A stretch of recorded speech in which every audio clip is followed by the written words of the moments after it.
کۆمەڵە گەنجی خۆبەخشی بەردەڕەشن خەریکی هەڵواسینی وێنە و ئاڵای لیستی هاوپەیمانی کوردستانن. بانگەشەی هەڵبژاردننی لیستی هاوپەیمانی کوردستان لە قەزای بەردەڕەش دەستی پێکرد.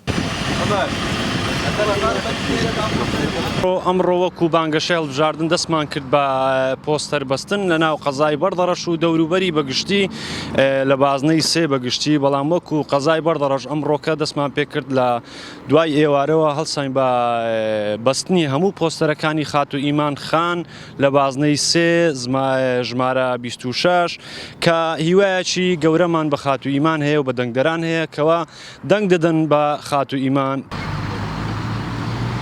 گەنجانی خۆبەخشی بەردەڕەشیش دەڵێن هەموو هەوڵەکی خۆمان دەخەینە گار بۆ سەرخستنی لیستی هاوپەیمانی کوردستان لە هەڵبژاردننی پێشوەختەی عێراق. بە چای خۆتان دەبینن ئێمە هەڵستاین بە بانگەشەی خاتون ئیمان کە لە بازنەی سێ خۆی کاندید کردووە. ئێمە وەکو گەنجانی قەزای بەردەڕەش هەڵستاین بە هەڵواسینی ئەو پۆستەرانەی کە بە بانگەشەکردنی بۆ ئیمان خان. لە دواوە ئێمە بەڕاستی هەوڵ دەدەین کە دەنگەشی یەکجار بەرز بێنین بۆ ئەو لیستەیە، لیستی هاوپەیمانی کوردستان. سامر محەممەد ڕەشید بەرپرسی کۆمیتەی ڕێخستنی بەردەڕەشیش دەڵێت لە هەڵبژاردننی ئەنجومەنی نوێنەرانی عێراق لە قەزای بەردەڕەش بە هیممەتی گەنجان سەرکەوتنی لیستی هاوپەیمانی کوردستان ڕادەگەێنین.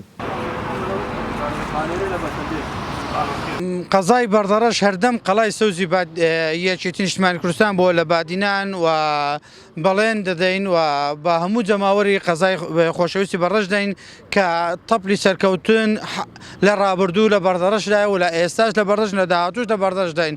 ئێمە بە دڵنیای وەکو کۆمیتە هەموو ئامادەکاریەکمان کردووە، هەموو ڕێکارە یاساییەکان بۆ هەڵبژاردن بۆ بانگەشە هەمومان کردووە و سەرکەوتوو دەبین ئینشاءالله.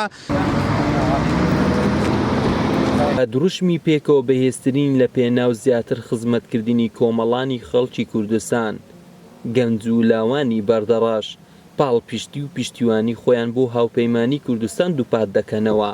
ڕایدەگەیەنن ئامانجی هاوپەیمانی کوردستان خزمەتکردنی زیاترە بۆ بەدیهێنانی مافوو شایستەکانە. محەممەد جەلیل، کەناڵی بادینان، بەردەڕەش.